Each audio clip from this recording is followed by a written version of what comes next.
안녕하세요. 저는 경기도에서 거주하고 있는 32살 남자이고, 제겐 결혼한 지 3년이 된 아내가 있습니다. 20살 풋풋한 대학교 시절 제게 눈에 띄는 한 여자가 있었습니다.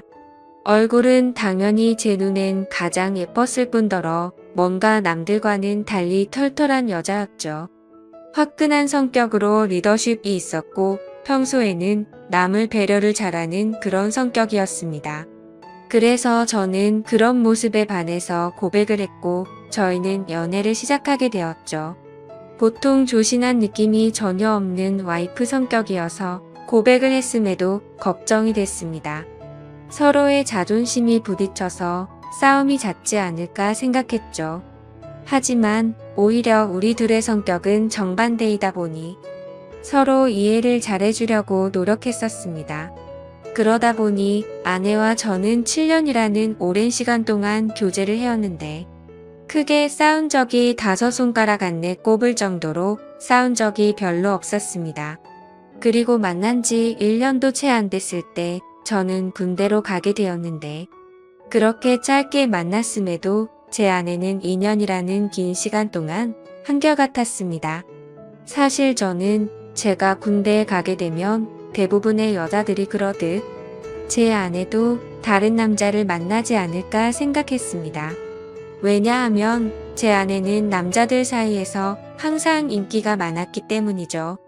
하지만 그렇게 인기가 많았음에도 단 한 번도 다른 남자에게 한눈도 팔지 않았습니다. 저는 그런 모습에 또 다시 반했고 그때 다짐을 했죠. 이 사람과는 평생을 함께 하고 싶다. 빨리 자리를 잡아서 꼭 결혼을 해야겠다라고요. 그렇게 저는 무사히 군대를 전역하고 나서 하루라도 빨리 제 아내와 함께 지내고 싶어서 열심히 살았습니다. 그래서 대학교를 다니면서도 항상 전액 장학금을 받고서 졸업을 했고 안정된 직장에 취직한 뒤에 제 아내와 백년가약을 맺었습니다.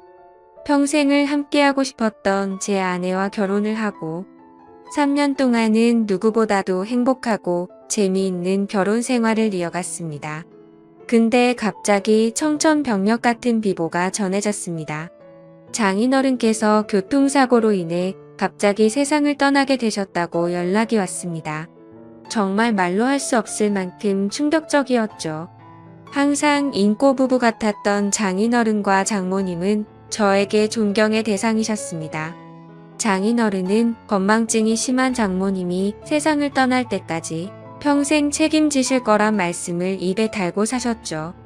건강하게 살아야 한다며 등산도 꾸준히 하시고 식단 관리까지 할 정도로 자기 관리가 철저하셨습니다. 그리고 장인어른은 제게도 아들처럼 대해주셨어요. 삶에 대한 얘기도 해주시고 부부간의 생활을 어떻게 해야 하는지 많은 조언을 해주셨죠. 그런데 그런 훌륭하신 분이 뺑소니를 당해서 세상을 떠나다니 정말 너무 많이 슬펐습니다. 그렇게 장인어른을 떠나보낸 저희 부부는 얘기를 나누었습니다. 외동딸인 제 아내는 장모님께서 혼자 계시는 게 걱정된다고 하였고 마음이 추스러질 때까지 저희와 같이 지내는 게 어떻겠냐고 물어봤습니다.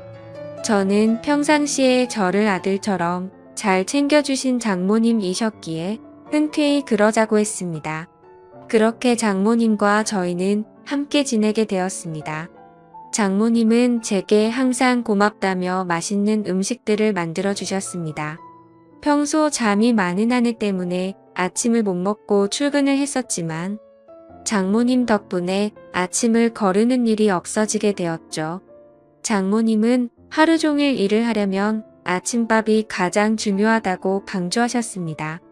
그렇게 현명하시고 사위를 아들처럼 잘 대해주시던 장모님이셨는데 또 다시 저희 부부에게는 참담한 일이 생겼습니다.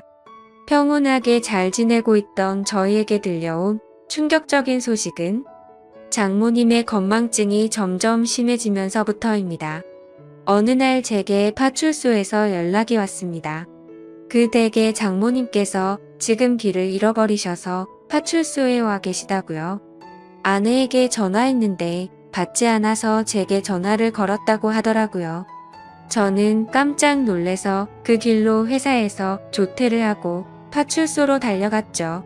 자초지종을 들어보니 장모님은 마트에 장을 보러 가셨고 집으로 돌아오려고 하는데 갑자기 길이 생각이 나지 않았다고 하셨습니다. 저는 바로 병원으로 장모님을 모셨고 아내에게 연락해서 병원으로 오라고 했습니다. 병원에 도착한 아내와 저는 검사 결과를 듣게 되었습니다. 의사 선생님은 장모님께서 치매가 발병하셨다고 했고 저희는 정말 또 다시 큰 충격을 받게 되었습니다. 그 날 이후로 장모님의 병세는 급속도로 악화가 되더라고요. 평소처럼 거실에 TV를 보고 있는데 장모님께서 저를 사위라고 부르는 게 아니라 대뜸 남편이라고 부르더라고요. 처음에는 치매 증상이 오래 지속된 게 아니셔서 장모님은 말 실수를 했다면서 제게 미안하다고 몇 번을 사과했지만 저는 오히려 그런 장모님의 모습이 슬프고 안쓰럽더라고요. 그래서 저는 장모님께 괜찮다고 걱정하지 말라고 말씀드렸고 앞으로 치매 증상이 더 심해지면 어쩌면 좋을지 아내와 상의를 하곤 했습니다. 그러다 어느 날 아내는 동창회 모임을 가게 되어서 저녁에 장모님과 제가 단둘이 있어야 할 때가 있었습니다. 그렇게 장모님과 사이좋게 소파에 앉아서 TV를 보고 있는데 갑자기 치매 증상이 찾아왔던 장모님은 저에게 또 다시 여보라고 부르더라고요. 그러더니 갑자기 제게 뽀뽀를 하려고 하더라고요. 예전에는 치매 증상이 와서 저한테 여보라고 부르면 제가 돌아가신 장인어른인 척하면서 맞춰드리기는 했지만 장모님이 저한테 뽀뽀까지 하려고 하니까 도저히 어찌할 바를 모르겠더라고요. 그래서 저는 그런 장모님에게 아무렇지 않은 척하면서 뽀뽀하는 장모님을 막으려고 최대한 애를 썼지만 힘이 워낙 좋으셔서 피하기가 참 힘들더라고요. 평상시에 아무리 아름다운 외모를 가진 장모님이었다고 해도 존경하는 장모님이고 제 아내의 어머니인데 그런 분이 저보고 여보라고 부르면서 뽀뽀를 하려고 하니 정말 부담스럽고 너무 당황스러웠습니다. 다행히 그때 때마침 제 아내가 집으로 돌아왔고 당황해하고 있는 저를 보면서 뛰어 들어오더라고요.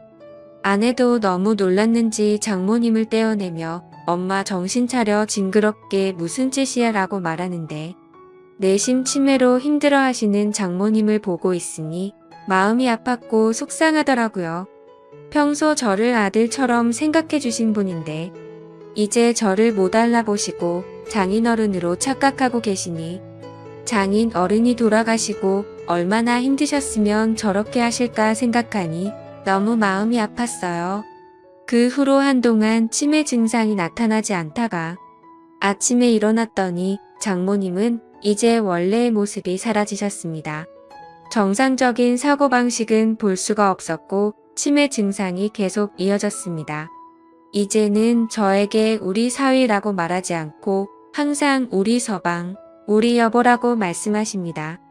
저는 장모님께서 저를 보고 남편이라고 생각해도 아무렇지 않게 받아들이고 있지만 그런 장모님을 보면서 제 아내는 매일 밤마다 혼자 숨어서 울기만 하네요. 저도 이렇게 마음이 아프고 슬픈데 제 아내는 오죽할까요? 갑자기 건강하시던 아버지가 곁을 떠나가고 의지하던 어머니는 갑자기 치매 증세가 발병하셨으니요. 아내는 엄마가 아이가 된 것 같아서 너무 속상하고 슬프다고 했고 그런 엄마 때문에 제가 매일 힘들어하는 것 같다면서 저에게 미안하다고 매일 같이 사과를 하네요. 저는 진심으로 괜찮다고 생각해서 아내에게 괜찮다고 말하지만 아내는 장모님을 요양원으로 보내서 모시는 게 어떻겠냐고 하는데 저는 솔직히 요양원으로 보내고 싶지는 않더라고요. 제게는 너무나도 완벽하고 예쁜 아내를 힘들게 키워주신 훌륭한 분인데 고작 치매라는 병 하나가 걸렸다고 해서 쓸쓸하게 요양원에서 지내게 할 수는 없겠더라고요. 그렇게 저는 단호하게 아내의 제안을 거절했고 제 고집으로 인해 장모님과 함께 살고 있었습니다. 그런데 며칠 전 밤에 제가 일찍 잠들어서 안방에서 혼자 자고 있었는데 아내가 잠시 마트에 간 사이에 장모님께서 제가 자고 있는 안방으로 들어오셨습니다. 뭔가 감촉이 느껴져서 눈을 떠보니 장모님께서 제게 키스를 하고 계시더라고요. 처음에는 방이 어두워서 제 아내인가 싶었습니다. 그런데 대뜸 이런 적이 없었기에 저는 다시 자세히 보니 장모님이더라고요. 그때는 얼마나 놀랐던지 모르겠네요. 저는 깜짝 놀란 나머지 그런 장모님을 밀치면서 저도 모르게 무슨 짓이에요? 라며 화를 벌컥 내버렸습니다. 제 화난 모습에 장모님은 결국 아이처럼 눈물을 흘렸습니다. 아내는 마트를 다녀오고 나서 장모님이 우는 모습을 보면서 놀라더군요. 갑자기 무슨 일이냐고 물었고 저는 어떻게 된 일인지 차분히 설명을 해줬습니다. 충격받은 아내는 한동안 실성한 사람처럼 펑펑 눈물을 흘리기 바빴고 그날 밤 제게 진지하게 말했습니다. 이러다간 일이 더 커질 것 같다며 제발 요양원에서 모시자고 애원을 했습니다. 아내는 만약 자신이 혼자 사는 미혼이었다면 장모님을 요양원에 보내지 않고 본인이 치매 걸린 엄마를 케어했을 거라고 하며 지금 결혼한 입장에서 저와 계속 마찰이 일어나다 보니 도저히 지금처럼 다 같이 지내면서 모실 수는 없을 것 같다고 하더라고요. 저는 아내가 어떤 마음으로 그렇게 애원하는지 알았죠. 그래서 저는 도저히 고집을 부릴 수 없어서 아내의 뜻에 따르기로 결정했습니다. 사실 저 또한 고민은 많았습니다. 아내에게 조차 말하지 못한 사실이 있었죠. 아내가 없을 때마다 장모님은 저에게 몰래 다가오셔서 한마디씩 하셨습니다. 우리 딸 혼자라 외로울 텐데 아이 한 명 더 가지는 거 어때? 라고 물으셨고 제가 방심한 사이에 엉덩이를 만지기도 하고 갑자기 스킨십을 하셔서 놀랄 때가 한두 번이 아니었죠. 아무쪼록 아내와 저는 어쩔 수 없이 장모님을 요양원으로 모시기로 했고 기왕이면 일반적인 작은 요양원이 아니라 시설도 좋고 여러 가지 좋은 조건을 골고루 가지고 있는 큰 요양원을 알아보고 있었습니다. 장모님이 건망증이 심할 때부터 미리 들어놓은 보험이 몇 개가 있기도 했었고 아내와 제가 어느 정도 경제적인 능력이 있었기에 좋은 요양원에서 모시는 것 정도는 크게 부담이 되진 않았습니다. 좋은 조건들의 요양원을 선별하는 건 꽤 시간이 들었고 요양원에 들어가는 절차도 있었기에 저희가 원한다고 바로 들어가진 못했습니다. 그래서 준비를 마칠 때까지 며칠 정도는 장모님과 저희는 같이 지냈습니다. 이 사실을 아무것도 모르고 천진난만하게 지내는 장모님을 보고 있자니 저는 계속해서 마음이 쓰고 안타까웠습니다. 하지만 장모님과 아내를 위해서라도 요양원으로 들어가서 지내시는 게 맞다고 생각을 했습니다. 그렇게 지내다 요양원에 들어가기 하루 전날 또 다시 대형 사고가 터져서 아내가 쓰러질 뻔한 사건이 일어났습니다. 제 아내가 있는데도 불구하고 장모님은 원피스 잠옷을 입고 거실로 나오셨고 갑자기 저에게 오늘 자신과 함께 자면 안 되겠냐고 요구하는데 저는 너무 놀래서 당황해서 어쩔 줄 몰라 하고 있었습니다. 아내는 그러지 말라고 하는데 밀쳐버리고 저에게 달려들었습니다. 그러더니 지난번처럼 키스를 하려고 했고 당황한 저는 또 다시 장모님을 밀치면서 화를 내고야 말았습니다. 이번에는 화를 내도 장모님이 울지도 않고 억지로 키스를 하려고 고집을 부리시는데 역시나 힘이 좋으셔서 뿌리치기는 게 정말 힘들더군요. 결국 아내까지 달려들어서 장모님을 어렵게 떼어낼 수 있었고 장모님은 말리는 아내를 보고 도대체 내가 뭔데 우리 사이를 갈라 놓냐고 고래고래 소리쳤습니다. 질투가 나서 그러냐며 욕을 해대면서 아내의 뺨까지 때리시더라고요. 순식간에 벌어진 일이고 태어나서 처음 겪어보다 보니 너무 무섭더라고요. 제가 알고 있던 자상하고 고운 장모님이 이렇게까지 변하는 걸 보니 정말 다른 사람인지 알았습니다. 아내도 마찬가지로 엄청 당황해하면서 울면서 가만히 서 있는데 저는 그런 아내를 데리고 안방으로 피신을 시켰습니다. 그렇게 사고가 크게 한바탕 벌어지고 난 뒤 장모님을 진정시키느라 몸도 마음도 정말 힘들더라고요. 다음날 저는 아침 일찍 일어나서 장모님을 요양원으로 모셨습니다. 그런데 장모님은 눈치를 채셨는지 갑자기 우시면서 자신을 두고 가지 말라고 하는데 그런 모습을 보고 돌아서는데 정말 마음이 찢어지듯이 아팠습니다. 지금도 일주일에 한두 번은 장모님 보고 싶어서 찾아뵙는데 아직도 저를 보고 남편이라고 부르며 왜 자신을 두고 갔냐는 식으로 말하더군요. 면회를 가고 집에 가려고 하면 제발 나 좀 데리고 가달라고 울고불고 난리가 납니다. 그런 모습을 보면서 아내도 저도 찾아뵐 때마다 마음이 너무 아프고 찢어지지만 아내가 저보다 더하면 더했지 덜하진 않을 것 같습니다. 어제도 찾아뵀지만 아내는 도저히 적응이 안 되는지 그런 장모님을 볼 때마다 울기 바쁘네요. 장인어른이 돌아가신 지 마음이 추스러지지도 않았는데 얼마 지나지도 않아서 장모님이 바로 치매가 걸리셔서 아내 입장에서는 심적으로 정말 많이 지쳐있을 것 같습니다.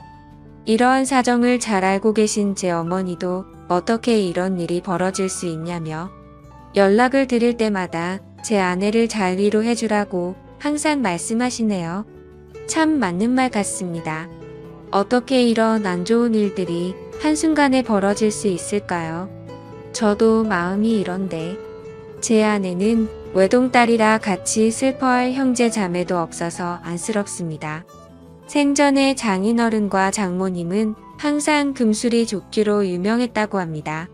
동네에서 모르는 사람들이 하나도 없었고 부부의 금술이 너무 좋으면 아이가 잘 안 생긴다는 미신에 걸린 듯 장인어른 장모님은 결혼한 지 거의 6년 만에 정말 어렵게 제 아내를 가졌었다고 합니다.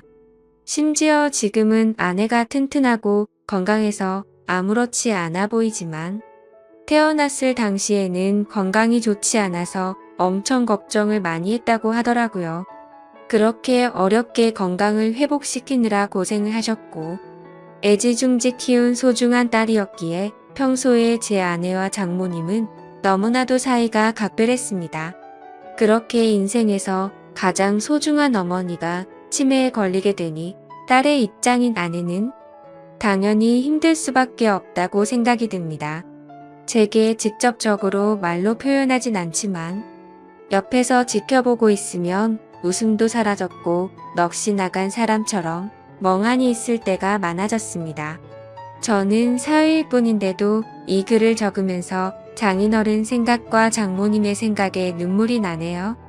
정말 누구보다 정정하셨었고 항상 웃음 넘치고 화목하기만 했던 부부셨는데 이런 현실이 일어났다는 게 믿어지지가 않습니다. 아무쪼록 장모님께서 아무리 난감하고 감당하기 힘든 일로 저를 당황스럽게 하셨지만 저를 아들로 생각해 주시고 잘해주신 모습들이 제 어머니 같았습니다. 그래서 앞으로도 자주 장모님을 찾아뵐 생각이고 제 친어머니를 모시듯 잘 보살펴 드리려고 합니다. 그리고 제 아내를 예쁘고 멋진 사람으로 키워주신 은혜에도 정말 감사드리고 있고요. 왜 착하고 고우셨던 우리 장모님에게 이런 일이 찾아오는지 가끔은 가슴이 미어터지네요.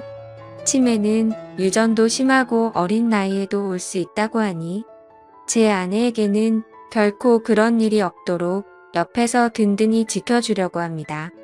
두뇌 회전에 좋은 일들도 계속해서 많이 할 거고 앞으로 건강한 삶을 살기 위해 노력하려고요.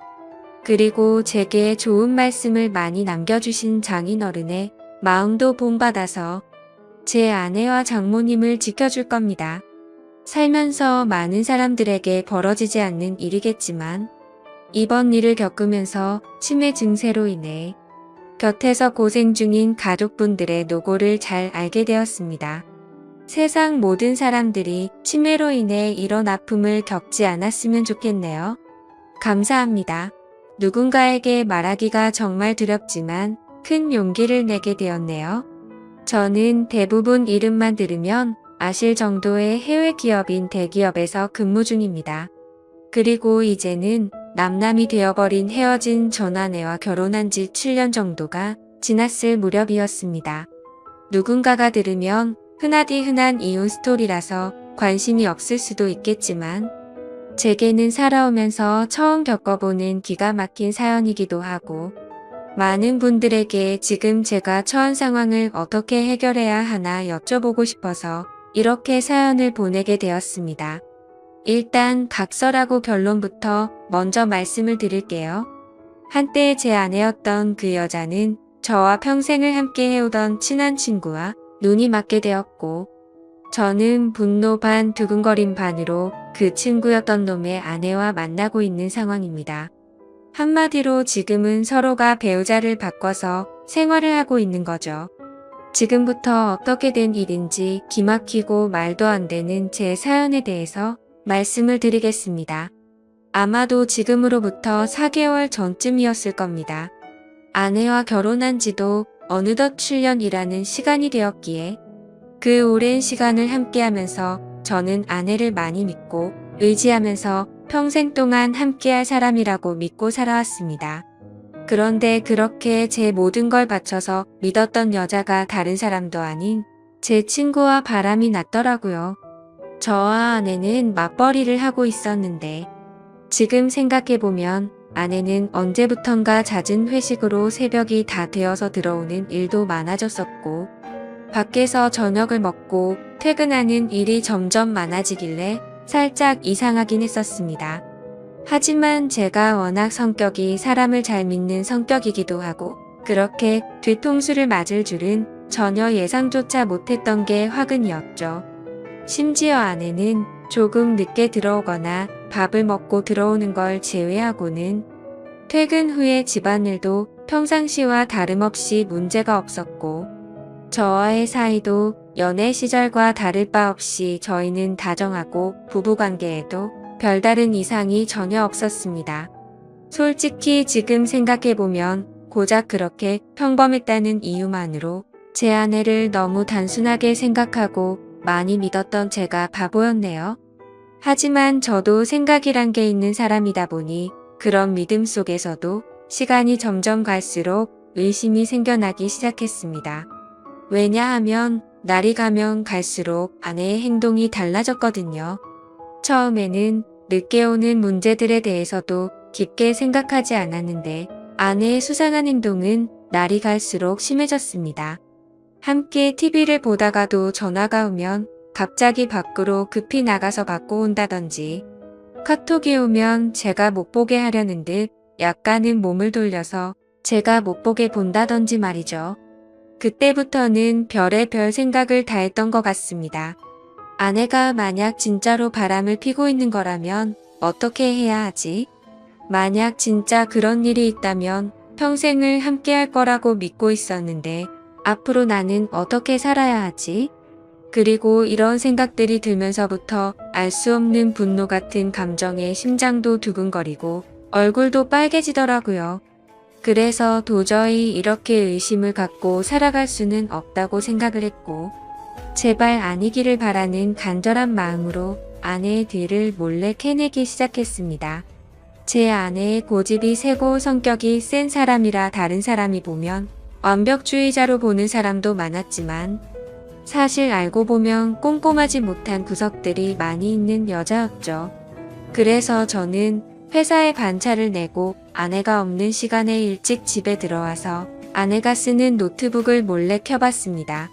저와 아내는 각자의 노트북을 사용하고 있었고 비밀번호도 걸어둔 상태였었죠.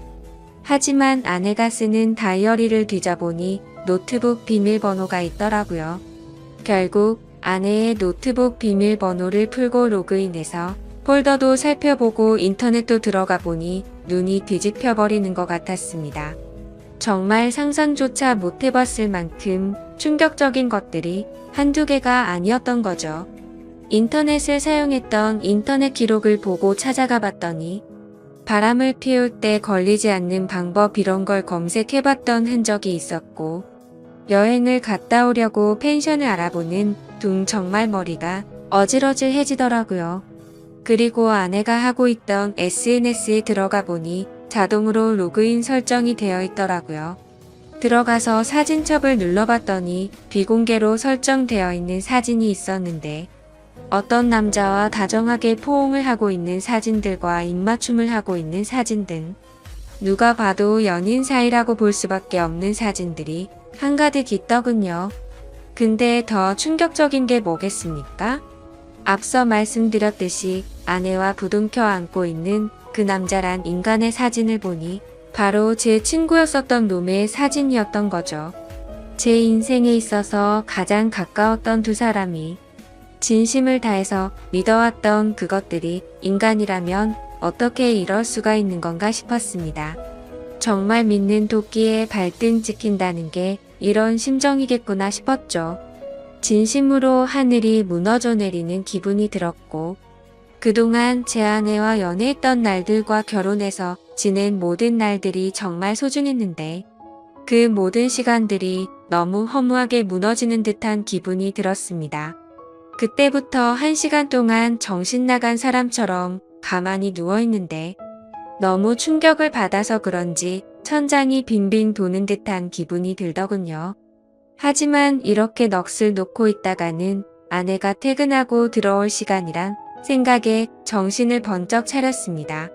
누가 봐도 눈에 보일 만큼 제 손은 정신없이 부들부들 떨리고 있더라고요. 아무튼 이혼을 하더라도 증거가 필요할 거라는 생각에 아내의 SNS에 있던 모든 사진들을 다 다운로드 받아서 제 휴대폰으로 옮기고 있었죠. 그러는 중에 정말 너무 화가 나는 건 당연한 거고 너무 비참하고 슬퍼서 눈물이 나더군요. 앞으로 이 짐승 같은 것들을 어떻게 해버려야 하나 생각이 들었습니다. 부모님과 가족들을 제외하고 제 인생에서 가장 소중한 사람이 누구냐고 물으면 저는 당연히 제 아내를 첫 번째로 선택했을 거고 두 번째로 그 친구를 선택할 정도였으니 저는 제게 가장 소중한 두 사람에게 배신을 당해서 더 큰 충격이 있었던 것 같네요. 그 친구는 어릴 때부터 지금까지 알아온 친구인데 성격이 괴팍하고 과격한 친구이긴 했지만 저희 둘 다 외동 아들이어서 그런지 정반대의 성격임에도 불구하고 정말 친형제처럼 친하게 지냈습니다. 그래서 형제 같은 마음의 아내와 결혼 전 연애할 때도 종종 그 친구를 불러서 같이 논 적도 많았었죠. 심지어 그 친구의 여자친구와도 같이 넷이서 커플끼리 여행을 간 적도 있을 정도로 허물이 없는 사이였습니다. 그만큼 친형제처럼 깊은 우정이라고 생각하고 살아왔는데 친구의 아내를 만나는 걸 보면 그건 저 혼자만의 착각이었던 거죠. 아무튼 그 충격 속에서도 이것들을 어떻게 해야 하나 고민을 했습니다. 하지만 쉽게 어떻게 해야 할지 판단이 제대로 서지를 않더군요. 그래서 조금 더 고민을 해보기로 했고 저녁에 아내가 퇴근하고 들어왔길래 저는 은근슬쩍 아내를 떠봤습니다. 물론 제 친구의 이야기도 함께 꺼내보면서 말이죠. 친구의 이름을 말하면서 안 본 지 꽤 오래된 것 같은데 주말에 우리 집에 불러서 같이 밥이나 먹을까 물어봤죠. 그러자 아내는 나도 그럴까 생각했는데 오랜만에 다 같이 보내면 재밌겠다며 자연스럽게 웃으면서 말을 하더군요. 진짜 그 웃음을 보자마자 정말 인간이 맞나 싶을 정도로 뻔뻔함 그 자체더군요. 어떻게 눈 하나 깜빡하지 않고 아무런 일도 없었다는 듯이 이야기를 하는데 제가 알던 아내가 맞나 싶었습니다. 저를 속이고 그 친구놈과 몰래 만남을 이어가고 있으면서도 그놈 이야기를 하는데 저렇게 자연스럽다니 진짜 역겹고 소름이 끼쳤습니다. 심지어 이렇게까지 태어날 정도라면 도대체 언제부터 나를 속였던 건가 생각이 들었고 자칫하면 제 계획과 다르게 모든 사실을 안다고 난리를 쳐버릴 만큼 화가 나고 열이 받더라고요. 근데 고작 이렇게 넘어가면 저는 너무 억울할 것 같아서 어떻게 복수를 해야 하나 고민을 했습니다. 며칠 동안 정신 나간 사람처럼 인터넷 검색으로 어떻게 해야 복수를 할 수 있을까도 찾아봤지만 도저히 판단이 안 서더군요. 그러던 중 일단은 그 친구놈의 아내에게도 제가 알게 된 모든 사실을 말해주고 같이 방법을 찾으려고 연락을 했습니다. 솔직히 이 사건의 피해자가 저 혼자만이 아니었고 그 나쁜 놈의 아내도 선량한 피해자였으니 이 사실을 말해주지 않는 건 잘못된 거라고 생각이 들었기도 했죠.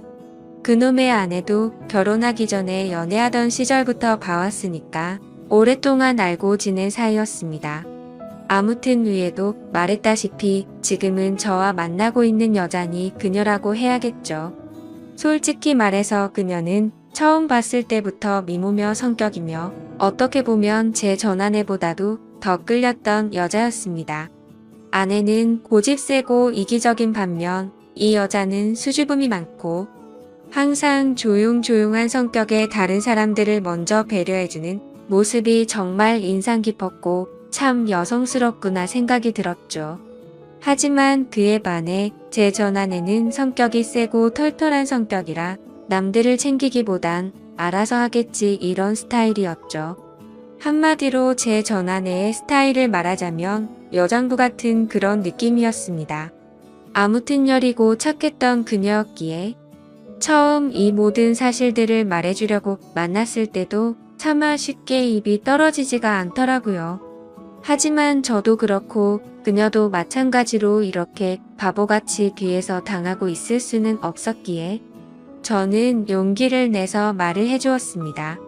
그런데 아니나 다를까 제가 이 모든 사실을 말을 해주자마자 그게 진짜냐며 말을 더듬더니 곧장 눈물이 글썽이더군요. 저는 결국 아내 노트북에서 옮겨두었던 증거 사진들을 보여주니까 그녀는 곧바로 고개를 숙인 채로 눈물을 흘리면서 아무런 말도 못하더라고요. 그런 모습을 보고 있자니 저도 덩달아 눈물이 날 만큼 또 다시 화가 났고 이런 일을 만든 그것들에게 정말 더 화가 났고 울화가 치밀어 오르더군요. 한참 동안 억지로 소리를 참으면서 울고 있던 그녀에게 말했습니다. 지금 당장 충격이 얼마나 클지 저도 겪어봐서 너무 잘할 것 같다고 했고 이렇게 집에 들어가면 감정을 추스르기 어려울 텐데 같이 술이나 마시지 않겠냐고 했죠. 그러자 그녀는 그러는 게 좋겠다고 대답을 했고 그녀와 저는 곧바로 근처에 있는 술집으로 갔습니다. 솔직히 말해서 그때 처음 술집으로 향할 때는 뭔가 그녀에게 사심이라고는 전혀 없었죠. 그저 서로가 같은 충격을 받았고 비슷한 마음이었으니 위로해주고 위로받고 싶었던 마음이 컸었습니다. 심지어 같은 가해자들로 인해 상처를 받은 피해자들이었으니깐요. 아무튼 술집에 가서 그녀도 감정을 억누르기 힘든 건지 술이 나오자마자 술을 마시기 시작하더군요. 겉으로 봐도 술이 정말 약해 보였는데 제 생각보다도 술이 더 약한 것 같더라고요. 제가 한 병 마실 때 그녀는 2잔 정도를 마셨는데도 거의 비슷하게 취할 정도였죠.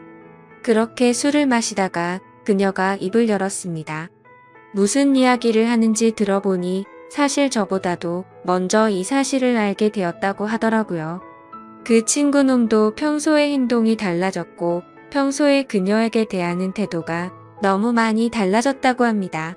그러다가 우연치 않게 옷을 정리하다가 주머니에 새로 보는 휴대폰이 보였고 그 폰을 들여다보니 제 아내와 사랑을 나누는 대화를 받고 충격에 빠졌다고 하더라고요. 참 희한하게 그녀는 저보다 겨우 일주일 앞섰어 비슷한 시기에 이 사실을 알았던 겁니다.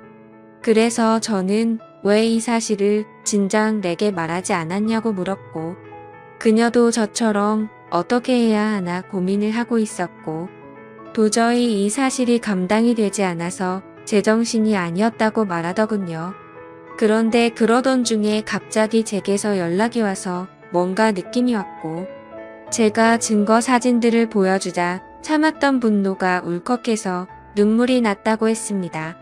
그렇게 저희는 한참을 이야기를 나누었고 조금씩 술에 취해갔습니다.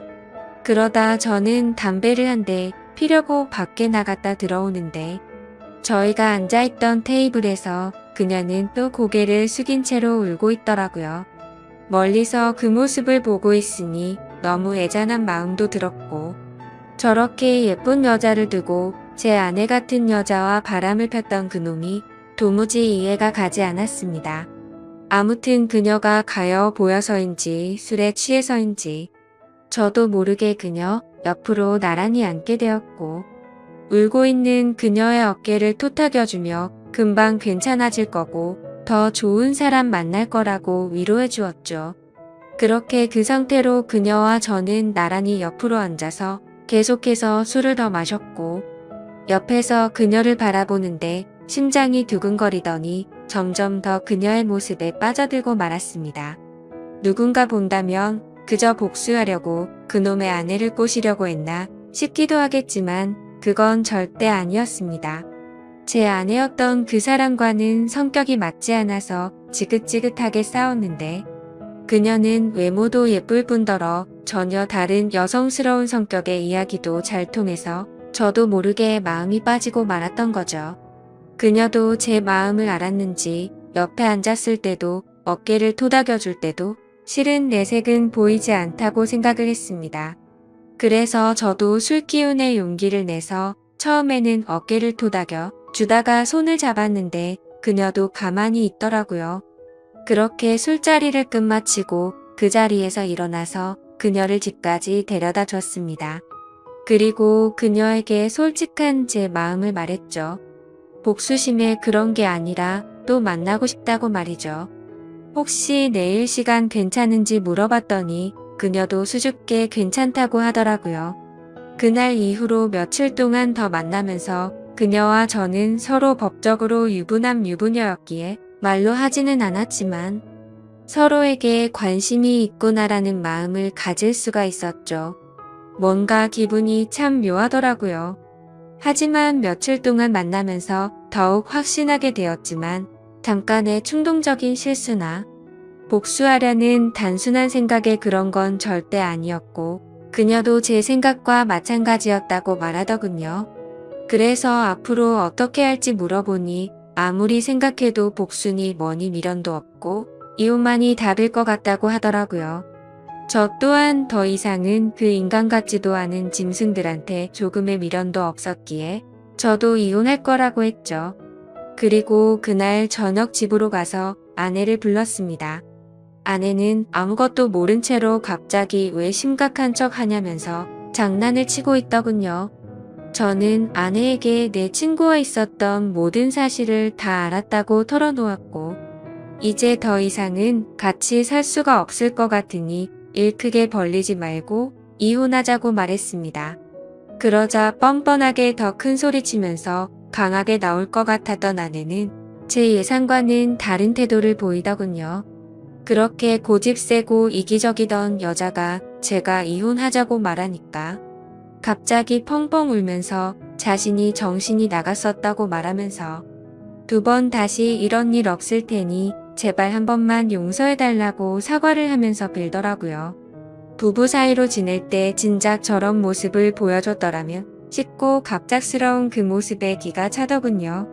하지만 저는 이미 이 여자에게는 이미 정이 다 떨어졌고 더 이상은 믿을 수가 없었죠. 그리고 저 또한 다른 여자를 마음에 품고 떳떳하게 계속 살 수는 없었기에 단호하게 거절했습니다. 그 후로도 며칠 동안 저를 설득하려고 했지만 이를 크게 키우고 싶지 않으면 그만 포기하라고 했죠. 그제서야 아내도 더 이상은 설득을 하지 않았고 결국 어떻게 할 건지 이야기를 시작했습니다. 지금 생각해도 웃긴 게 처음에는 무릎 꿇고 빌던 여자가 돈 문제가 나오니 또 다시 태도가 돌변하더군요. 위자료는 왜 안 주냐고 옆집에도 다 들릴 만큼 크게 소리를 지르고 난리도 아니었습니다. 적반하장도 유분수지 어떻게 남편 친구랑 바람 피운 것도 모자라서 지금 이 가정을 깬 건 너라고 말했지만 도저히 말이 통하지가 않더라고요. 어떻게 이런 여자와 연애 기간을 포함해서 10년을 함께 지냈을까요? 저도 정말 신기하고 대단할 따름이네요. 정말 참으로 허무하고 기가 막히지 않을 수가 없었습니다. 아무튼 도저히 말을 해봤자 제 입만 아프다는 생각에 각자 변호사 고용해서 법적으로 진행하자고 말을 했고, 그날 이후로 전 아내와 제 사이는 완벽히 끝이 나게 되었죠. 그리고 한때는 친형제라고 생각했던 더러운 친구였던 놈도 그녀와 이혼을 하게 되었습니다. 그녀와 만나서 이야기를 나눠보니 그쪽도 난리가 났다면서 다를 바가 없더라고요. 그놈도 처음에는 그 사실을 절대 아니라면서 뻔뻔하게 부정하다가 그녀가 제게 받았던 증거 사진들을 보여주니까 울고불며 매달렸다고 하더군요. 정말 허탈하고 씁쓸한 마음이 들었습니다. 두 사람 다 이따위로 할 거면서 도대체 왜 바람을 피고 끝내자고 하니까 그제서야 매달리는 건지 이해가 되지 않았죠. 그리고 참고로 이 친구였던 그놈은 능력도 없고 성격도 괴팍하기로 소문난 그런 놈이었습니다. 물론 친구였던 저에게는 딱히 해코지를 하거나 제가 불편한 게 없었기에 친구로 만났었던 거지만요. 어릴 때부터 알던 사이지만 항상 친구들 사이에서도 골치 덩어리일 때가 한두 번이 아니었죠. 술 마시고 사고를 치고 다니는 건 너무 소소한 일상처럼 기본 중의 기본이었고, 학창 시절에는 크게 사고를 쳐서 소년원까지 갔던 그런 인간이었습니다. 제가 태어나서 처음이자 마지막으로 소년원 면회 갔던 것도 생생하네요. 그런 사람이 공부는 열심히 했을까요? 물론 공부도 열심히 하지 않았고 미래에 대한 계획도 없이 살았기에 직업도 별로 보잘것 없었습니다. 심지어 그녀에게 듣기로는 지금은 그나마 다니던 그 직장에서도 사고를 치는 바람에 직업을 잃고 나서 대리기사를 하면서 월급 200만 원 정도 벌어서 생활비도 고작 50만 원도 안 줬다고 하더라고요. 그나마 그놈의 장점이라고는 타고난 얼굴이 잘생겨서 어릴 때부터 줄곧 여자들에게 인기가 많았던 거 그거 하나겠네요. 아무튼 그 이야기를 듣고 있는데 오히려 홀가분했습니다. 제 아내였던 그 사람이 저보다 잘난 놈 만나서 호의호식하면 얼마나 더 억울하고 화가 났을까요? 그런데 고작 잘생긴 외모 하나에 환장해서 저를 버리고 그놈을 선택했다고 생각하니 진심으로 속이 후련하더군요. 그렇게 모든 일이 끝나고 나서 2개월가량이 지났습니다. 저는 그녀와 다시 어렸던 시절로 돌아간 듯 풋풋하게 연애를 시작하게 되었고, 얼마 전에 제가 새로운 집으로 이사를 오면서 그녀도 함께 지내기 시작하게 되었죠. 모든 일이 끝나고 나서 이런 말을 하긴 그렇지만 그녀는 그동안 형편이 많이 어려워서 정말 많은 고생을 하고 살았다고 하더라고요. 친구였던 그놈이 욱하는 성질 탓에 매번 직장도 변변치 않았고, 그렇다고 일도 성실하게 하는 스타일이 절대 아니었죠. 그냥 수치로 따지면 1년 중에 거의 6개월은 놀고 먹고 6개월 정도만 일을 하면서 살았다고 하더군요. 그래서 당연히 생활고에 시달릴 때가 한두 번이 아니었다고 말했습니다. 심지어 성격도 괴팍해서 술만 마시면 난동을 부릴 때도 허다했으니 그녀가 얼마나 힘들게 지냈을지 뻔히 보이더라고요. 저는 안쓰러운 그녀에게 그동안 고생하고 살았던 거 내가 다 갚아주겠다고 말했고, 앞으로는 편하고 행복하게 지내자고 했죠. 그러자 그녀는 그동안의 고생이 복받쳐 올랐는지 말만으로도 고맙다면서 눈물을 흘리더라고요. 그렇게 저희는 결혼식은 생략한 채로 혼인신고를 하고 나서 행복한 신혼생활을 보내고 있었습니다. 그런데 어제 저녁에 갑자기 친구였던 그놈에게서 연락이 오더라고요. 술에 취한 목소리로 다짜고짜 네가 내 와이프랑 바람 펴서 살림을 차렸냐면서 욕을 하더라고요. 솔직히 이번 사건이 일어난 뒤로 저는 평생 친구에게 배신을 당했음에도 굳이 저는 이놈한테 연락하지 않았습니다. 서로 이야기가 오가면 오갈수록 그동안의 우정이 깨진 상황에 더 비참해지게 뻔했고, 양심적으로 저 또한 그놈의 아내였던 그녀를 마음에 담아두었기 때문에 떳떳하진 않다고 생각했죠. 그래서 그냥 그 역겨운 불륜 짓거리를 가슴에 묻어두기로 했고, 이놈과의 인연도 그때 모든 걸 다 같이 묻으려고 했기에 따로 연락을 하지 않았습니다. 그런데 참 웃기지 않나요? 저도 제가 맞바람을 폈다라는 건 충분히 잘못한 걸 잘 알고 있습니다. 하지만 어떻게 전 아내도 마찬가지고 이 인간 같지도 않은 놈도 그렇고 이 인간들은 안면에 철판을 깐 것 같습니다. 왜 본인들의 잘못들은 전혀 생각조차도 안 하는 걸까요? 심지어 먼저 그런 짓을 하고서도 말이죠. 도저히 제 상식으로는 이해가 되지 않고 이해를 하고 싶지도 않을 따름입니다.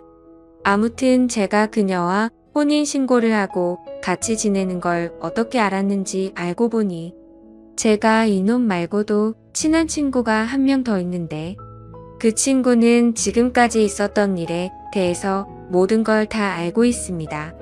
당연히 그 친구는 제가 먼저 잘못하지 않았던 걸 알았기에 저의 편을 들면서도 잘못된 만남에 대해서는 지적도 해주고 항상 공평하게 얘기를 해줬습니다. 그럼에도 전 아내와 제 친구였던 놈이 바람을 핀 걸 알게 된 이후로 이 친구도 바람을 폈던 그놈과는 연락을 안 하고 지낸다고 하더라고요. 그러던 중 우연치 않게 술을 마시다 같은 술집에서 만나게 돼서 자연스럽게 합석을 하게 됐고 술에 취해서 제가 그녀와 만난다는 사실을 실수로 말을 하게 됐다고 하더군요. 그 친구는 제게 정말 죽을 죄를 졌다면서 미안하다고 하더라고요. 그 이야기를 듣고 나서 이 친구를 원망하지는 않았습니다. 굳이 하지 않아도 될 말을 한 건 맞지만 있는 사실 그대로를 말한 거니까 미워할 마음도 없었고 원망하지도 않았습니다. 아니 오히려 그때는 이놈도 알게 돼서 차라리 속이 편했던 것도 있었던 것 같네요. 그런데 아무리 그래도 이렇게 본인의 잘못은 버튼 한 번으로 삭제라도 한 듯이 아무렇지 않게 말하는데 저는 순간 열받아서 욕으로 대받아 칠 뻔했지만 침착하고 말했습니다. 뭔가 착각하는 것 같은데 바람을 먼저 핀 건 너 아니냐고 했더니 아니나 다를까 또 말도 안 되는 소리를 일관하더라고요. 다른 건 궁금하지도 않고 설명도 다 필요 없고 합의금으로 당장 1,000만 원을 입금하라고 하더군요. 아무리 상식이 없는 인간일지라도 지가 먼저 바람 펴서 가정들 다 깨놓고 이따위로 뻔뻔하게 나오는 걸 보니까 왜 이런 인간이랑 한평생을 연락을 주고 받았을까 후회만 남더라고요. 그리고 심지어 돈을 요구하고 있는 게 더 기가 막힌 게 뭔지 아시나요? 이 친구가 어릴 때 사고를 많이 치고 다녔던 건 앞서 말했듯이 아실 테고 그래서 급하게 돈이 필요하다고 해서 빌려준 게 한두 번이 아니었습니다. 그때는 저도 학생의 신분이라 부모님께 말해서까지 도와줬었죠. 그리고 제가 남들보다 월급을 많이 받아서 여유로웠기에 그놈은 걸핏하면 제게 도움을 요청했었습니다. 제가 돈에 대한 욕심이나 생각이 크지 않기도 했고 제겐 너무 절친한 친구였기에 받을 생각 없이 빌려주고는 했는데 아마도 그 모든 돈을 합치면 몇천만 원은 가뿐히 넘어가지 않을까 싶네요. 그 돈도 다시 받고자 하면 못 받는 것도 아니겠지만 애초에 제가 받으려는 생각 없이 줬던 거고 그걸 증빙하려면 너무 복잡해지니 그냥 넘어가려고 했었습니다. 이 글을 쓰면서 지난 날을 생각하니 그만큼 믿었는데 이런 상황이 됐다는 게 참 비참하네요. 아무튼 저도 너무 화가 나서 그동안 내가 빌려준 건 어떻게 갚을 생각이냐고 말했더니 그건 네가 나한테 안 갚아도 되는 돈이라고 해놓고 무슨 말도 안 되는 소리를 하냐고 하더군요. 당연히 그놈이 저에게 도움을 부탁할 때는 매번 빌려달라고 하고 금방 갚는다고 했었죠. 하지만 그놈의 형편을 잘 알고 있었고 굳이 돈으로 인해 우정이 상하기가 싫었었기에 한 번은 술을 마시다가 지나가는 말로 제가 돈 다시 받을 생각으로 빌려준 게 아니라는 말을 했는데 그걸 너무나 당연하다는 듯 안 갚아도 되는 돈이구나 라고 생각하고 있는 것 같더군요. 그냥 저는 이따위 인간이랑 말을 계속해서 섞어봤자 저만 더 열이 받을 것 같았습니다. 그래서 그냥 지금까지 빌려준 거 불쌍한 사람 도와줬다고 생각할 테니 앞으로는 엉뚱한 소리 하지 말라고 했고 너 같은 놈한테 더 이상은 10원도 줄 마음이 없으니 그렇게 당당하면 법적으로 고소하라고 말하고는 그냥 전화를 끊어버렸습니다.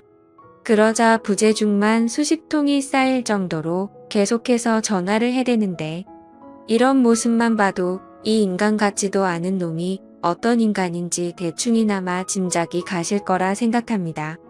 심지어 이혼을 하고 나서 들은 이야기인데 주변 사람들이 말하기로는 전아내는 이혼을 하고 나서 그놈과 같이 곧바로 살림을 차렸었다고 하더군요.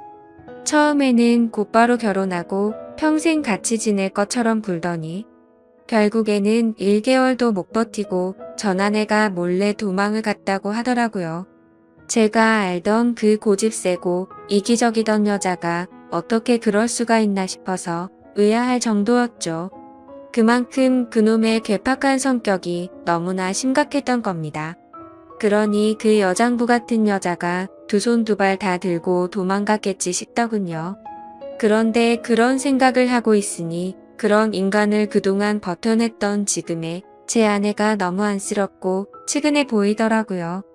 사실 저희도 남들에게 떳떳할 수가 없는 그런 싸이인 거 정말 잘 알지만 지금 와서 생각해보면 그 두 인간이 바람을 폈기 때문에 이 상황까지 왔고 지금은 그동안 느껴보지 못한 행복함으로 하루하루를 지내고 있어서 오히려 더 행복할 따름이죠.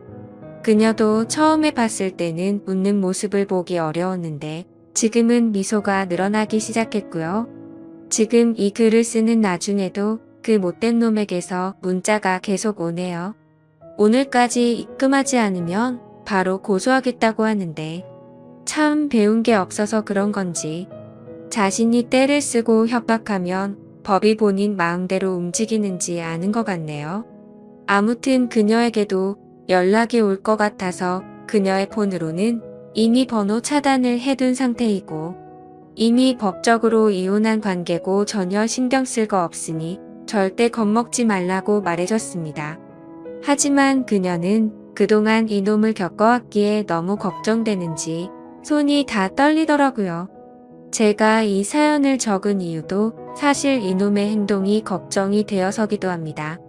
이 친구였던 놈 말이 안 통하는 괴팍한 성격이라 물불 가리지 못하고 저희에게 해코지를 할까봐 걱정이 됩니다.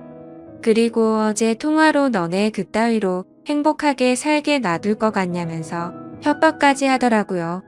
정말 난감한 상황이라 법도 법이지만 이런 협박을 받고 살기엔 저보다도 그녀가 더 걱정이 됩니다.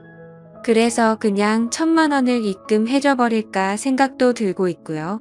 비록 지금은 떳떳한 거 전혀 없는 거 저도 정말 잘 압니다. 제가 이렇게 얘기해도 어떤 분들은 그래봤자 맞바람 핀 잘못된 놈이라고 하시는 분들도 계실 거라는 생각도 들고요. 부디 욕보다는 이 정신 나간 인간에 대해서 어떻게 대처해야 할지 좋은 말씀을 해주시길 부탁드립니다. 끝으로 저도 그녀도 평범하게 만났으면 더 좋았겠지만 지금은 더할 나위 없이 행복합니다. 감사합니다.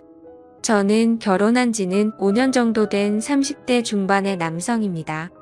유튜브에서 눈팅만 하다가 저와 비슷한 사연들이 많이 보여서 저도 제 고민을 좀 여쭤보고 싶어서 이렇게 용기를 냈습니다. 제가 정말 욕을 먹을 짓을 했다는 것 너무나도 잘 알고 있습니다. 전후 사정 상관없이 불륜 행위를 했다는 것 그 자체만으로도 저는 욕먹을 짓이라는 거 잘 알고 있고요. 그래도 생각하면 할수록 조금은 억울하게 느껴지는 건 어쩔 수가 없네요. 결론만 말씀드리면 저는 아내를 두고 불륜 행위를 저지르게 되었습니다. 물론 제 아내는 이 사실에 대해서 잘 알지 못합니다.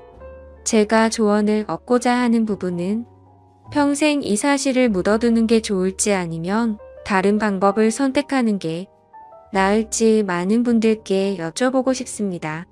부디 좋은 말씀 부탁드립니다. 일단은 제게 그 일이 어떻게 시작되었는지부터 간략히 말씀드리겠습니다.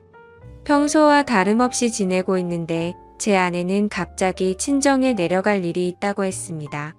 나쁜 일로 인해서 내려가는 건 아니었고 아내 집안에 있던 땅을 팔아서 그 돈을 가족들끼리 어떻게 나눌지에 대해 의논하려고 내려간 거였습니다. 아내 또한 그 땅이 많은 돈에 팔린 걸 알았기에 가족끼리 나누면 큰 재산이 될 거란 기대에 부풀어 있었습니다. 제 입장에서도 아내가 재산이 늘어나면 좋은 일이니까 기분 좋게 조심히 내려갔다 오라고 말했습니다. 게다가 그날은 마침 토요일이어서 오랜만에 마음껏 주말에 푹 쉬어야겠다라고 생각을 했습니다. 아내는 그렇게 1박 2일의 여정을 떠나게 되었고 저는 기분 좋게 마음껏 휴일을 즐길 생각에 편안하게 집에서 쉬고 있었습니다. 그때 때마침 제 절친한 친구에서 전화가 왔습니다. 저는 그래서 오늘 아내가 기분 좋은 일로 친정에 내려갔다고 말했고 친구는 오랜만에 잔소리 안 듣고 술이나 실컷 마시자고 하더라고요. 그 말에 기분이 좋았던 저는 바로 그러자고 대답을 했습니다. 저희 아내는 크게 부족함 없이 정말 좋은 사람이긴 한데 딱 하나 저와 맞지 않는 게 아내는 술을 너무 많이 싫어한다는 겁니다. 본인이 마시는 것도 싫어하고 제가 마시는 것조차도 싫어합니다. 그래서 저는 괜히 문제를 만들고 싶지 않았고 공적인 일로 술을 마시는 걸 제외하면 사적인 술자리는 대부분 멀리 했었습니다. 원래는 술 마시는 것도 좋아하고 술자리도 좋아했는데 말이죠. 물론 친구들은 저의 달라진 이 부분 때문에 제 욕을 많이 했습니다. 그런 상황에서 아내가 친정에 내려간 지금이 절호의 기회라고 생각했고 저는 그 길로 바로 친구를 만나서 술을 마시러 갔습니다. 친구와 저는 술을 주고받고 점점 술에 취하고 있었죠. 그때 친구는 우리 오랜만인데 좀 재밌게 놀자면서 갑자기 벌떡 일어나더니 다른 테이블에 가서 여자 2명에게 합석을 하자고 하더라고요. 저는 결혼을 해서 유부남이긴 하지만 제 친구는 여자친구도 없었고 아직 미혼이었거든요.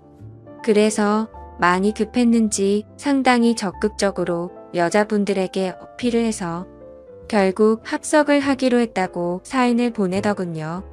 지금에 와서 이런 말을 하는 게 우스울 수도 있지만 사실 여자들과 합석을 한 건 제 잘못이 아니라고 생각을 하고 있어요. 저는 그냥 가만히 술을 마시고 있었는데 친구가 갑자기 제게 말도 하지 않고 합석을 한 거니깐요. 심지어 저는 아내에게 일말의 죄책감이 있어서 친구에게 합석은 아닌 것 같다고 말렸고 그냥 오늘은 조용히 술만 마시자고 했습니다. 그런데 이미 합석을 승낙받은 상태에서 제 말은 전혀 통할 리가 없죠. 친구는 헛소리 하지 말라며 유부남인 거 절대 비밀이라며 여자들에게로 다시 갔고 에스코트를 해서 저희 테이블로 데리고 왔습니다. 솔직히 저는 합석 자체가 잘 안 될 거라고 생각을 했습니다. 저는 보통 훈훈하다는 소리를 듣기는 하지만 제 친구의 외모는 솔직히 말해서 조금 날라리 같다라고 할까요? 말은 많고 분위기는 잘 띄우는데 뭔가 날티나는 스타일입니다. 그래서 동성 친구들 사이에는 제 친구가 항상 앞장서서 합석을 하러 다니니까 좋은 평가를 받았지만 이성 친구들 사이에는 너무 날라리 같아서 나쁜 평가를 받는 친구였습니다. 그래서 저는 그냥 제 친구의 외모를 보고 여자들이 합석을 거절할 줄 알았는데 너무 쉽게 합석을 승낙을 받길래 너무 의외여서 조금 놀랐습니다. 그렇게 여자들은 저희 테이블로 왔고 얼굴을 보자마자 저는 깜짝 놀랐습니다. 기가 막히게도 합석하게 된 여자들 중 안면이 있는 여자가 있었는데 다름 아닌 제 아내의 친구였습니다. 저는 그 상황에 우연인지 악연인지 굉장히 많이 당황했습니다. 안면이 있던 그 여자분은 저희 결혼식에도 참석을 했었고 제 아이의 돌잔치 때도 와주었던 그런 친구였습니다. 사실 따로 사석에서 만난 적은 없었기에 얼굴만 스치며 봐서 처음에는 가물가물했었습니다. 그런데 그쪽에서 먼저 저를 알아보고 제 아내의 이름을 말하며 자신이 기억나지 않냐고 물어보더라고요. 그래서 저는 그제서야 기억나는 척하면서 반갑다고 인사를 나누었습니다. 그 2명의 여자 중 1명은 제 아내와 친한 친구 사이였고 나머지 1명은 제 아내와도 별로 친하지 않고 서로 얼굴만 아는 정도라고 하더라고요. 참 어떻게 이렇게 우연치 않게 만날 수 있는지 너무 신기하더라고요.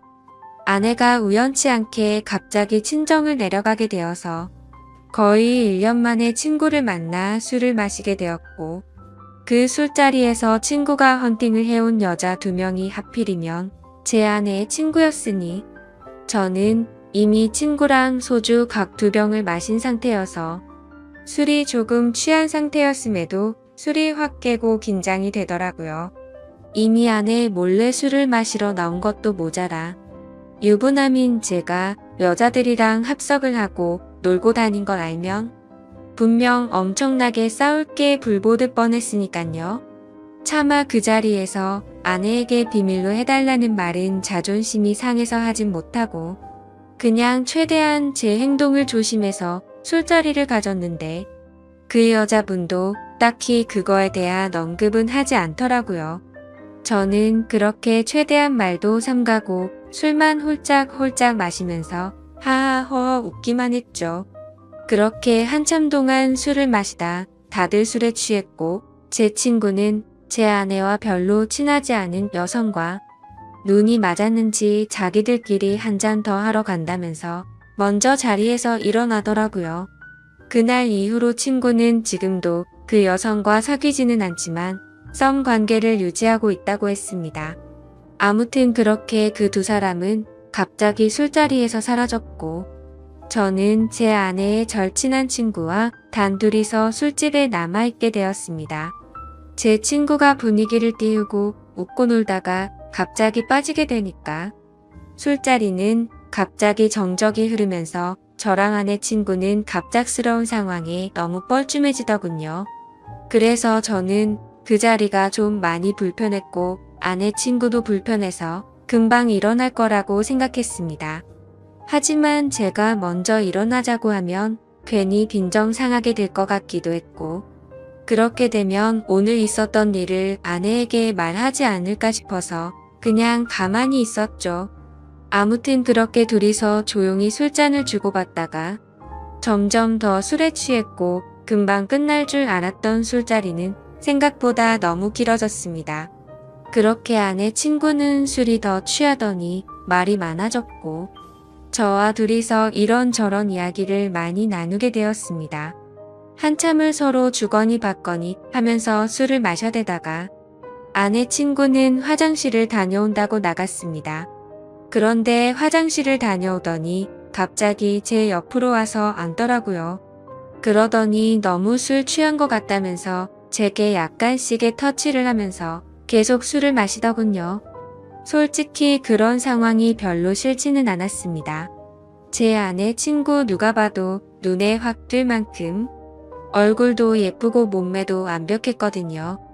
솔직히 아내보다 이 여자를 먼저 만났으면 아마도 전 이 여자를 선택했을 겁니다. 처음에는 약간씩 터치를 하는 게 술에 취해서 그러는 줄 알고 가만히 있었습니다. 그런데 점점 시간이 갈수록 말 그대로 스킨십 수준으로 제게 어필하는 느낌이 들더군요. 아내 친구도 아직 미혼인 걸로 알고 있었고 외로워서 일어나 보다 생각했습니다. 물론 저도 술에 취하지 않았으면 이렇게 단순하게 생각하지 않고 그 자리에서 일어나서 그 술자리를 파하고 집으로 보냈을 겁니다. 근데 저도 술에 많이 취해서 그랬는지 유부남인 저한테 이렇게 스킨십을 하니까 왠지 모르게 기분도 좋아지더군요. 하지만 아내의 친구와 이렇게 계속 스킨십 수위가 높아지다 보면 사고를 칠 것 같아서 이제 그만 들어가자고 조심히 말했습니다. 그런데 대답을 하지 않고 머리를 숙이고 있더라고요. 한 잔씩 마시다 보니 거의 기절하다시피 술에 취해서 잠들어 있더군요. 어쩔 수 없이 저는 얼른 그 여자를 집에 보내야겠다 생각을 했고 택시를 불렀습니다. 그런데 이 여자 전혀 의사소통이 안 될 만큼 많이 취했더군요. 집이 어디냐고 물어도 전혀 대답도 없고 그냥 엎드려서 계속 잠만 자더라고요. 결국 택시기사님은 노발대발 짜증을 내고 가버렸고 어쩔 수 없이 휴대폰에 가족분들 연락처라도 있을까 싶어서 봤더니 하필 또 패턴도 잠겨있고 혹시나 지문 등록이라도 되어 있나 봤더니 그것조차 안 되어 있어서 도저히 휴대폰 잠금을 풀 수 있는 방법이 없었습니다. 정말 저도 오랜만에 술을 마셔서 제 몸 가누기도 힘들었고 점점 짜증이 나고 지쳐갔습니다.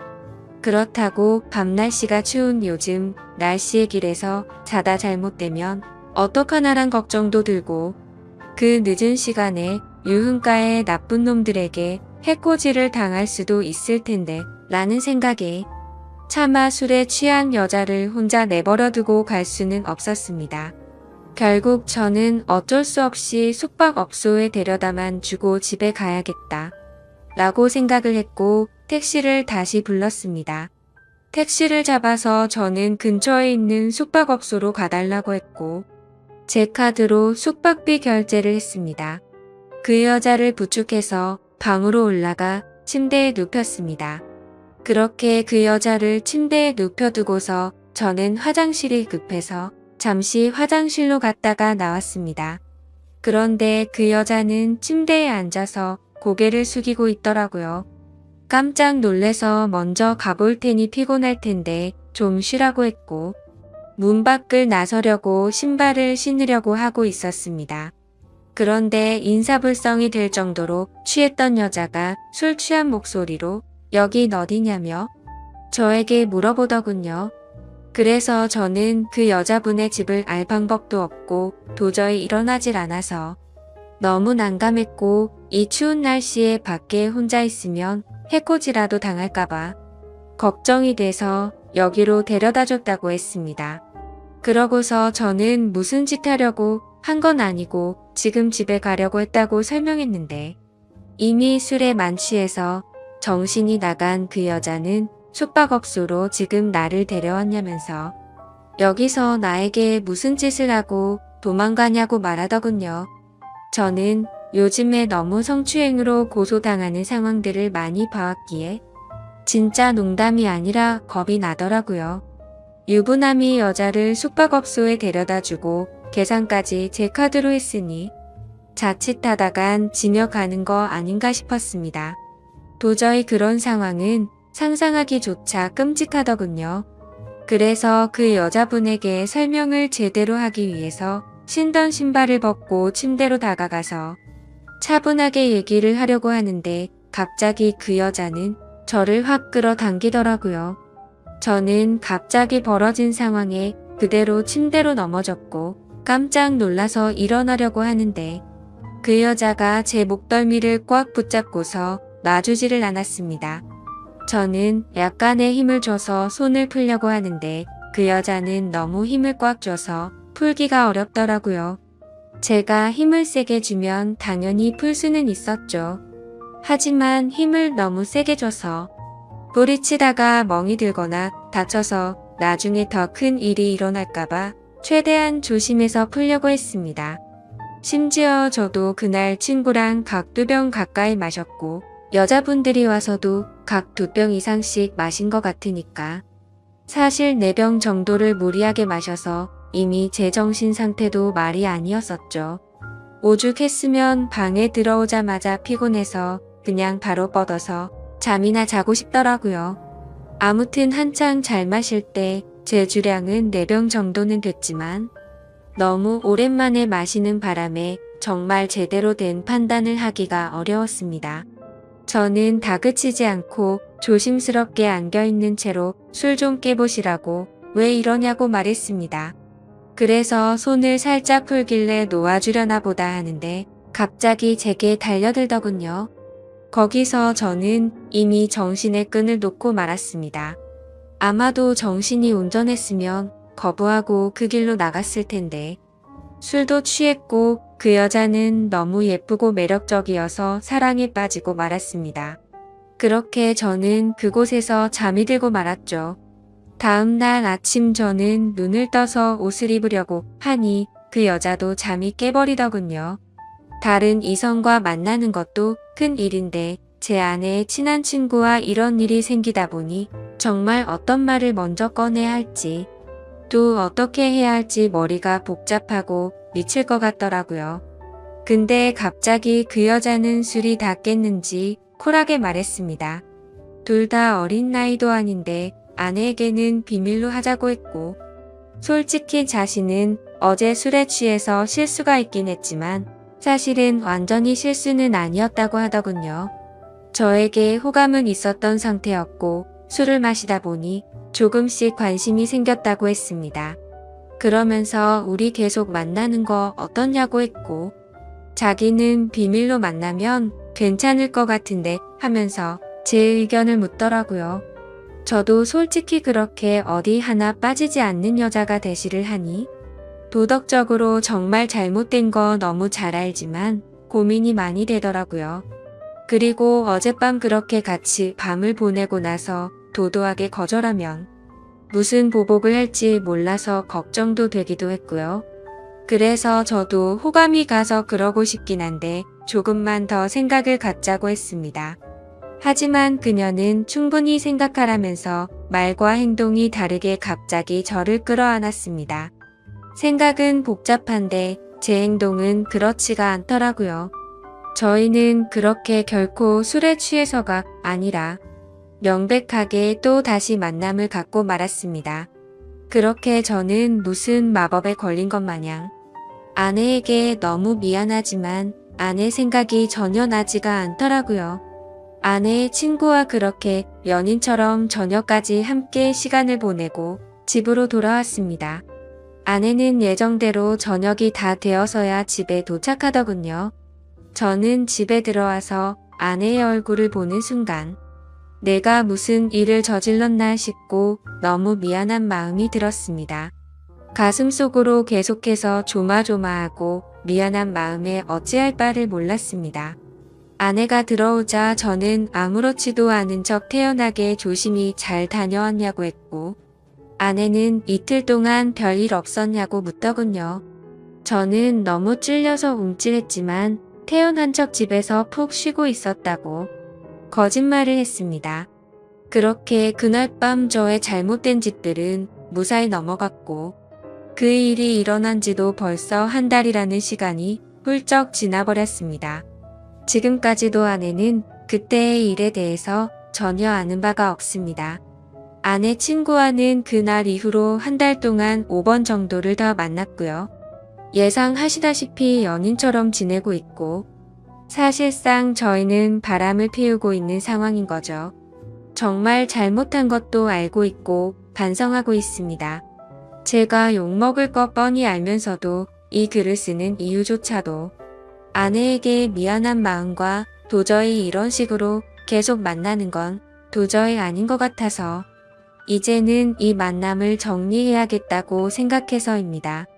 문제의 발단이 되었던 헌팅을 한 제 친구는 그때 그 여자와 아직까지도 썸을 타면서 만나는 중이라고 합니다. 이틀 전에 연락이 와서는 슬슬 고백을 해볼까 하더군요. 그래서 진도는 어디까지 나갔냐고 물어봤는데 아직 아무런 스킨십도 하지 않았다고 합니다. 유부남인 저는 그 사고를 쳤는데 미혼인 제 친구는 아직 스킨십조차 하지 않았다니 참 아이러니하네요. 결국 겉으로만 보면 저와 아내의 친구 둘이서만 눈이 맞아서 이런 만남을 갖고 있는 거겠죠. 정말 저는 어떻게 해야 할지 너무 고민이고 걱정이 됩니다. 아내에게 솔직히 어떻게 된 일인지 처음부터 끝까지 말해주면 용서를 해줄까 생각도 해봤지만 한두 번 만난 것도 아니고 제 아내의 평소 생각과 행실을 보면 절대 용서를 해주지는 않을 것 같습니다. 남편이 불륜을 한 걸 좋아할 여자는 없을 뿐더러 제 아내는 일반적인 사람들보다 더 보수적이어서 그런 걸 혐오하는 수준의 사람이거든요. 실제로 아내의 어릴 적 동창 친구 중 불륜을 한 친구가 있는데 그 친구와 거의 평생지기 친구임에도 불구하고 바람을 피운 사람과는 만날 가치가 없다면서 쌍욕을 해대며 그 친구와는 손절을 하더라고요. 평생 만나오던 친구인데도 사람 취급 안 하고 내치는 성격인데 제가 사실대로 말하면 어떻게 될지는 안 봐도 비디오겠죠. 제 생각에는 제가 아무리 무릎 꿇고 용서를 빌어도 절대로 그냥 넘어갈 사안은 아닌 것 같습니다. 아마도 이 사실을 말해준다는 건 저는 제 아내와 이혼을 각오하고 말을 해야 하겠죠. 차라리 아내의 친구와 연락을 평생 끊고 아무 일도 일어나지 않는다면 깨끗이 관계를 정리하겠는데 복수심에 아내에게 모든 사실을 말해버릴 것 같기도 하고 참 애매한 상황이라 답답합니다. 솔직히 이렇게 매일같이 걱정은 하고 있으면서도 아내의 친구랑 만나면 또 아내 생각은 조금은 잊혀져 버리고 하지만 확실한 건 저는 제 아내를 더 많이 사랑하고 가정을 지키고 싶습니다. 이런 말도 안 되는 일들이 반복되다 보니 어떻게 해야 할지 너무 고민이 되네요. 제가 어떻게 하는 게 가장 최선의 방법일까요? 정말 이기적이라고 욕하셔도 할 말이 없고 죄송합니다. 욕먹을 거 뻔히 알지만 이렇게 용기 내서 올리게 된 건 그만큼이나 제가 누구에게 물어볼 사람이 없습니다. 짧은 글이라도 해결책이 될 만한 글을 댓글로 남겨주시면 정말로 감사하겠습니다.